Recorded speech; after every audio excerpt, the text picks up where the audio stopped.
Hey everyone, this is Joe from What I'm Playing Now, and we are live here at Origins 2018. I have Jim and Olivia from Aries Games. We're going to be talking about some of the stuff that they have coming out this year, and it looks like we have one of their new releases. I believe this was actually just came out, and this is first time you're probably selling it is at Origins here. Right. Because this just came out, I think, this week? Just on Tuesday. Tuesday. Okay, so this is hot off the presses, and that is the expansion to Sword and Sorcery, Arcane Portal. I will say, one of my top 10 games of all time, when we did our top 100 games here a little bit ago on the podcast. But tell me a little bit about what the expansion has in it. So, as you probably remember from the base game, you start scenario 1, you grow your character, you go scenario 2, 3, 4, 5. Well, once you get to the end of the base game, it kind of takes a pause. The adventure has a conclusion, but now you're ready to take on the next challenge. In Arcane Portal, you literally go through an arcane portal and go to a different part of the Talon Coast and face a 4-scenario adventure to try to thwart them from raising that evil demon right there that you see on the front cover and prevent that creature from destroying the Talon Coast. All right, that sounds outstanding. And I will say, this game really has a nice massively multiplayer online game feel to it if you are an old PC player of some of those games, or even on consoles nowadays. That's one of the reasons why I like the Sword and Sorcery system, I think, so much, because it gives me that feel back to some of those older video games and stuff. Right. If you're familiar, you played Baldur's Gate or any of those SSI games, or even when they were converted later on, the idea that, well, one person doesn't have to take the role of GM and kind of sit apart from the rest of the crew.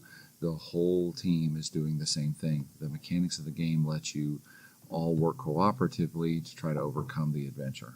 And I think one of the most unique things about the game is when you die, you're not really dead, which I think is what I really like so much. Because there's so many games when you play that are like dungeon crawls. If somebody, dies, that you're like, okay, they're sitting there for a while. But here you're turning into the ghost figure. You're still able to do things. You're still able to help your party out, which makes it a really unique twist, I think, in the game. Each ghost soul figure has a unique ability, so sometimes it's actually advantageous to let yourself die, even though you do pay a price for dying after level 1. But if you think you're going to die anyway, letting that happen so that you can use your ghost soul power, a ghost shout, or use your special ability, it can really turn the tide of a battle. And sometimes you definitely need that in a battle, because sometimes you're knee deep in it, and things can go south quick. They can go sideways. That's absolutely true. So we also have some new hero packs that came out, because you had released already a couple of hero packs. But we have some new ones, I think, that just came out. Yeah, so here at the show we have the first 6, and so 4 of them are new, so we've got some of them now, just the whole crew there. So what we brought with us today was we brought Riled, who is the Bard/Blade Master. So one of the things that we knew from testing the game is that the 5 characters that are in the base game are very archetypical. They're the fighter with the plate mail, the dwarf, the elf, there's the ranger. And that speaks to most people in some way. But where someone says, well, I'd like to be a bard, I genuinely enjoy playing a support character. So now how do I make that support character work in this campaign system? And now we've got 6 characters that you can say, well, I want to be someone who changes into bear form and see how I can get through the campaign that way. I want to be someone who is kind of a little bit enchanter, a little bit dexterity fighter. Well, how does that work? How does that change the dynamics of how we're playing? Yeah. I mean, because sometimes just playing the, old generic fighter, healer, magic user, sometimes they'll just get a little stale. Sometimes you want to, twist things up a little bit and just have some different abilities you can work with and then see how the game kind of reacts to that. Absolutely. It's a Arcane Portal particularly starts to really ramp up the tactical aspect of the game. So in Immortal Souls, when you're starting with the base game, you're really solving a simple tactical challenge in scenario 1, gets a little more complex, and so by the end of it, you're dealing with a large map, complex creatures, complex interactions, and the game really does a good job of walking you through improving your understanding of the game and some of the nuances, but then understanding your character. Arcane Portal ramps that up. Some characters' abilities play off each other quite dramatically to kind of almost logarithmically. If you let them build up, you can get caught behind that power curve really, really inefficiently, I guess, or it can really be hard to overcome. Right. So you've got to make sure that the creatures that you're fighting don't let you get overwhelmed. Right. So, and this just does that. So then taking someone like Riled, or here we've got Morgan, the Demon Hunter, using those abilities and letting them do something interesting, or facing that same tactical challenge in a different way, can really make the game feel new again. See, this is probably the type of character I would play, and my wife would probably play more of the fighter. She's always the fighter when we play these dungeon crawl games. I don't know why. I'm always playing the female characters, and she's always playing the male characters. It's always been like that over the 20 years we've been together. Yeah, probably hold over for good. I would say if I've got to play a character and look at someone's backside the entire game, why would I not look at a female character's backside the entire game? So I would tend to agree with you on that one. That just makes sense to me. Yes, I agree. So, there you go.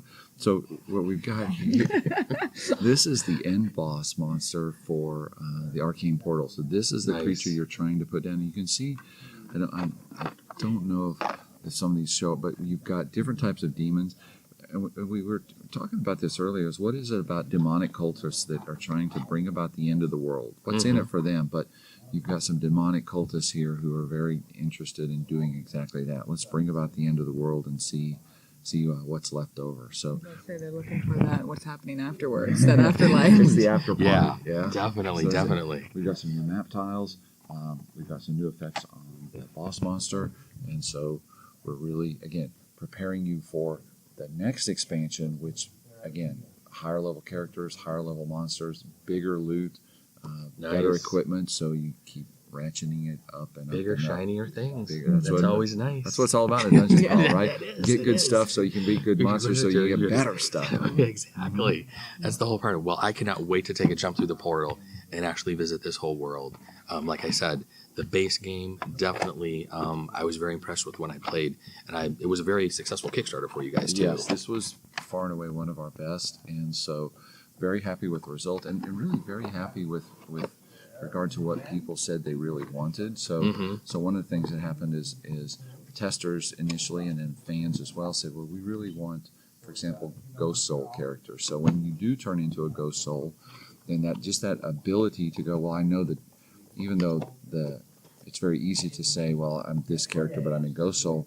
They said, we really like this Ghost Soul token. We really would like to have this. And so the folks at Ares went back and said, okay, well, how can we make that available to people? How can we make that something that people find value in and they want it? So how can we give it to them? Yeah, I definitely like the different look of the miniatures. That's very, very nice.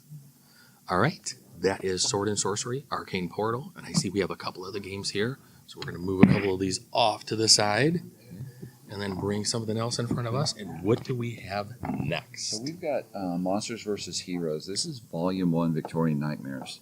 So I'm going to show you this. Now I'm going to do something that most games can't do. Okay. So I'm going to pull this out, and I'm going to do this real quick because that's the start of the game. All right. Okay.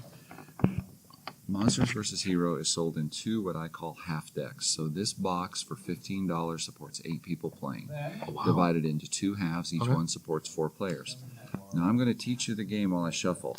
You either draw a card or you play a card. Simple enough. There we go. Now even I can handle that. You know the entire game right there. Draw a card, play a card. All right. Okay. Can I look at this card? You look at this and you keep this hidden. I already peeked. So thank God that This is your faction card. It tells you whether you are the monster faction or the hero faction. Okay. Okay. When you play your cards, you're trying to play monster cards if you're a monster faction, or hero cards if you're, and not play the others. Okay. So even though I dealt, I'll kind of say, I look at mine and I say, okay, I'm a that. So I look here and I say, what do I got? Okay, I'm going to play Henry Stanley. Henry Stanley has 1 star, which means he's a hero faction right here. Okay. If I'm a hero, I just give myself 1 point. If I'm a monster, I give myself -1 point. His plan, his ability says you may play another card from your hand. May means I optionally can do it. I'm going to play the Wicked Manservant. Okay. You may discard 1 or 2 cards from your hand, except Van Helsing or Dracula. I'm going to discard Dr. Hyde. There's my turn. So very, very simple. Yeah, definitely. And hopefully no one knows whether I'm a monster or a hero yet. I would say, considering to me, it looks like he played both. They play both. So, yeah. So there we go. So that's all there is to it. So now when Olivia plays, Olivia's going to take her turn. Let's see what she has here now. and since she has 3 cards, which is the max hand size, she must play. So now, when you say there could be heroes and monsters, how many monsters are there on the red deck, and how many heroes are there on the red deck? Oh, very good question. I'll have to double check on the. Is it one monster to all the, is there only one monster at the table, or could literally there be multiple monsters at the I table? believe it's split in half. Oh, it is split in half? There's, okay. there's 3 monster cards and 3 hero cards. So for in a 4-player game, you'll take 6 cards and you'll deal out 4 of them. So you could have a ton of you could heroes. have multiple, yes. Yeah, Gotcha, have a ton of heroes and not very monsters. Excellent. Okay, your turn. I'll play Lady Vampire, the Vampire Lady. Okay. You may discard a random card from another player's hand. And since However, if it's Van Helsing Dracula or another Vampire Lady, you must discard this card in its place. Okay. So, like he was saying, anything that says you may, like you can refuse to do this. You can just put this down and say, that's my turn, move on. It's optional. But I'm going to go ahead. So I can only pick from yours. Yep.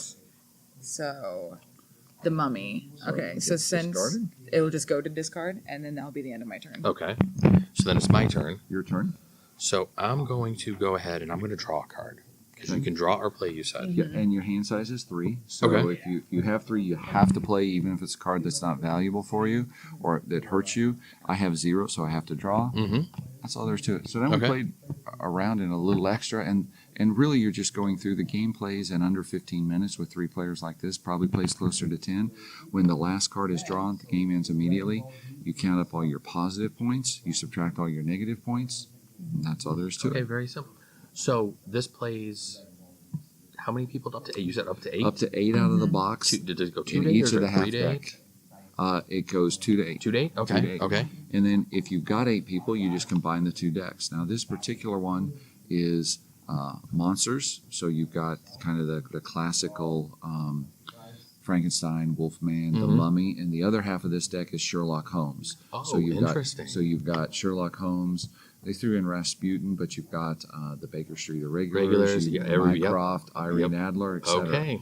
Now the next I'm a Sherlock Holmes fan, so I'm following you there. Now the next set, which is gonna be out in this series, is 2 Cthulhu sets. So you'll get 2 half Cthulhu decks, so you can have Sherlock Holmes with Here, Cthulhu. hang on. I'll just give you my money right now. Okay. We'll put you down. I'm a for Cthulhu fan as well, so I'll just hand you my money right now. You can just have it. So as more come out, and it depends on this. It obviously depends on the success. If this resonates with fans and it resonates something that they like, then put 2 boxes together. Well, now you can play up to 16 people. So once you get really large games going around, again, it's really fast. Yeah. Draw a card or play a card.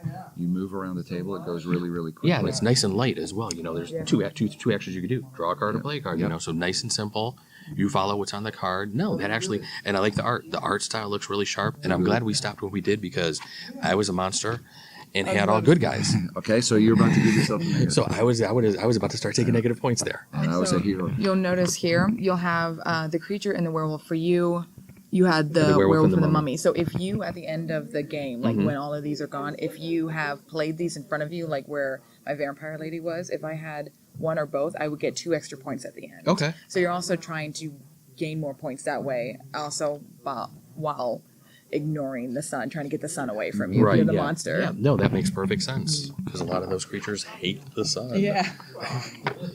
That's cool. That's a neat little game. So look for more of that coming up soon. I'm definitely interested in the Cthulhu one, although the Sherlock Holmes one sounds really interesting to me too. Well, and each part of the deck plays very differently. Some are deck manipulation, some are hand manipulation, some are discard, some are steal. So even though the mechanic itself is very simple, each one of these themes has a very specific play style. So there's more than just the pretty cards. There's more to it. There's more going on there as well. All right. We have one more game we're pulling out here, and it looks like it is tripods and triplanes.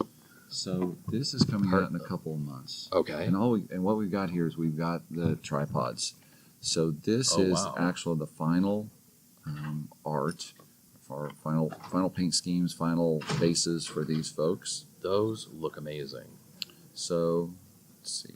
I think we might have grabbed an extra. No, there we go. Oh, okay.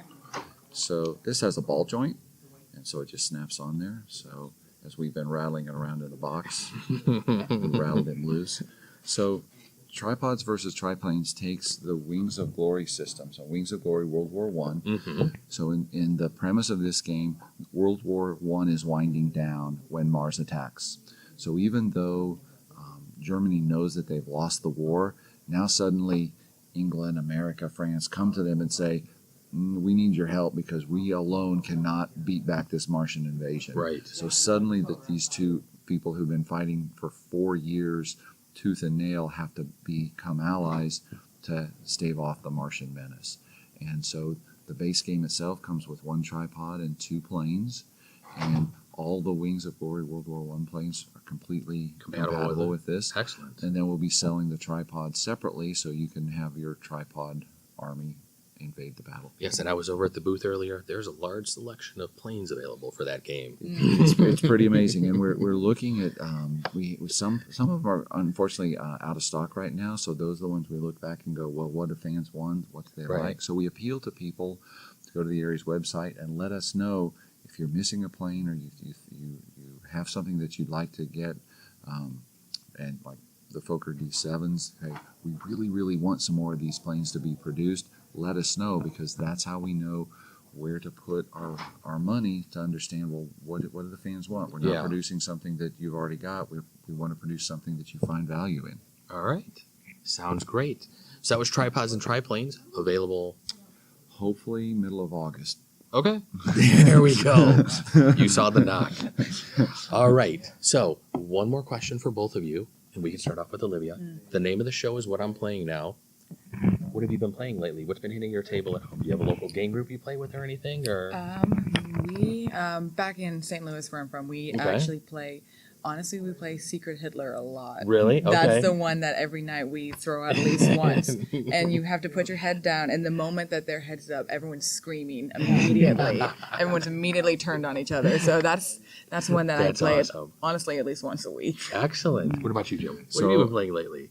So we hopefully something maybe different than some of your own stuff. No, it's not. So we just started playing. We got a production copy. So it was a proof set to say, look at the colors and everything, for Master of the Galaxy, which is coming out in about 6-8 weeks.